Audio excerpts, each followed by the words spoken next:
Hey guys, my name is Richard Banerjee and I am joined here with 100 Thieves Steel. Tough night today. How was the team experience? What went wrong, Steel? A lot of things went wrong. We didn't stick to anything that we kind of went over in practice, and we came out slow without assertiveness, and I think that was the major killer. I see. So basically, in the first map, you guys kind of slipped off the whole thing. But in the second match, till the first end, it was looking very close. You guys came back very hard. But in the second half, it kind of went back to that first match mood. What happened in the second half? I think our problem with our composition on Haven defense is that we can't really just like do nothing for a long period of time, and I think that's what we ended up doing. Usually, we have protocols in place that deals with that, and we just didn't execute the protocols properly. And Sentinels were able to kind of like find a little opening and weakness and just pry it open. Right on, right.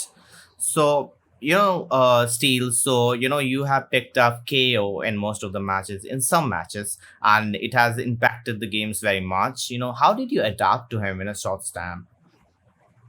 It felt pretty natural just to pick him up. His flashes, I use the flashes in the same way that I would use them in Counterfeit, for example.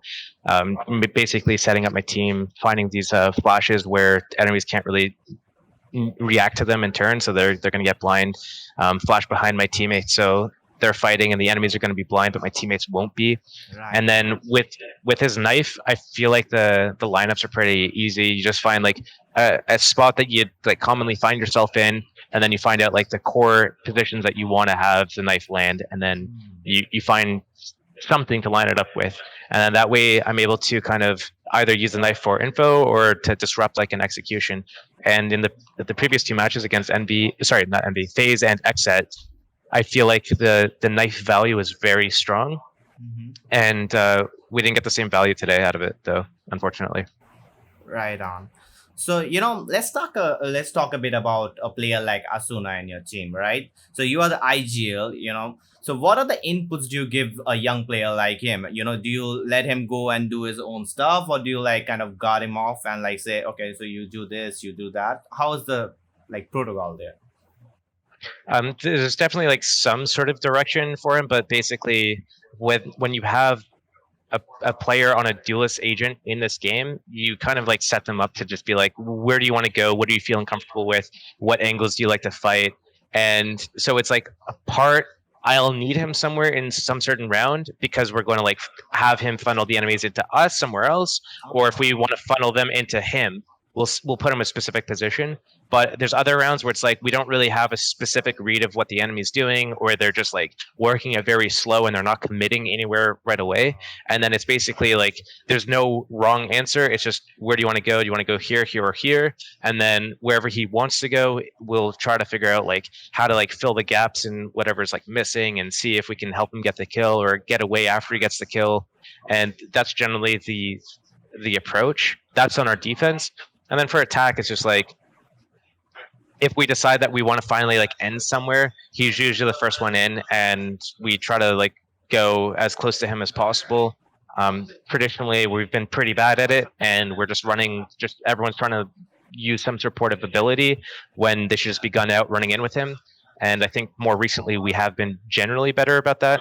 So that's how the attack works. We find somewhere that we want to go. He goes first. We follow him up. Hopefully. Great, sounds great. Okay, so coming to the a little bit of bright side, you already qualified for the VCT Berlin, which you did not for the Yeah. Reykjavik Masters. How are you feeling after qualifying? I think qualifying is like definitely a big load off the shoulders that we don't have to like fight through the lower bracket for the chance at the qualifier. Like we already know that we've qualified, so it's like, all right, like that's a relief. But I mean, obviously we want to perform well at Berlin. We also want to perform well throughout the remainder of the tournament. So the job's not done. Let's play, finish this out, try to win this thing. Go to Berlin, try to win that thing too, and then deal with the next tournament when that time comes. Right on. I wanted to ask this for a long time. Does your shift to Texas? There was a lot of ping issues that was going on in Hundred Thieves. Many players were complaining. So, does your move to Texas actually help with that in that regard? Yeah, it does because what happens in North America is that there's a lot of teams that are based in Texas, and if we're traveling to Los Angeles together, then what happens is we would either play against players on a Texas server, which means that the Texas players would have a substantial advantage over us with like they'll have like 5 ping and we'll have like 35, maybe up to 40, and then if we play on a Chicago server, then we'll be playing with around 50 ping and they'll be playing on around 30 ping.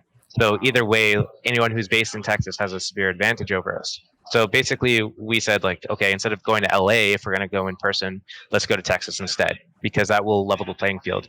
The last like the qualifier for Iceland, I believe it was for Iceland. We ended up playing Sentinels, and then we played Envy 15 minutes later with no break on the same day after losing the Sentinels. And Envy watched our game. We played them right after, and both those teams are based in Texas, so they had a severe like ping advantage over us basically. So we're like, why are we going to let this happen? And it ended up being that like TSM, FaZe, XSET, they're all like based in Texas for this event as well. So if we hadn't come here, we would have been at a disadvantage if we had to travel to LA to play. If we had played from home, it would be a different issue. If we had played from home, I think it would be pretty favorable for us. We all ping decently well to either Texas or Chicago. I'm the only exclusion. Like I have pretty bad. My internet's pretty bad.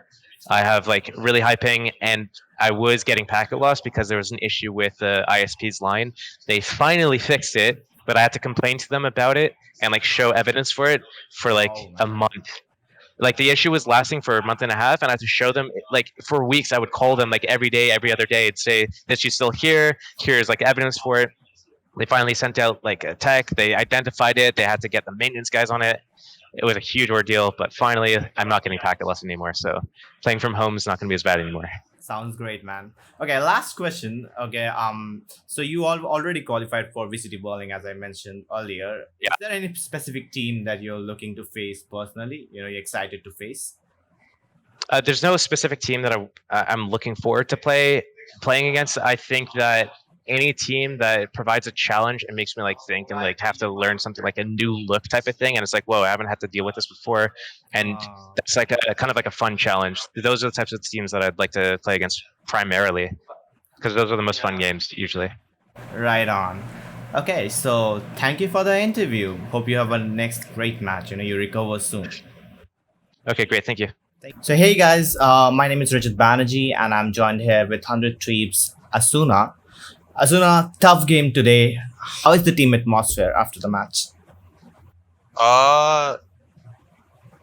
We felt. I mean, we were trying stuff out on split, and then Haven. I felt like they were just a better team, and I was missing a lot of shots. But we're just happy to be in Berlin right now, so it doesn't really feel like it's a big deal. It's nice to know that we still have a lot to work on split, and obviously we have some holes to fill in Haven, but it didn't feel like that bad compared to split. Right on.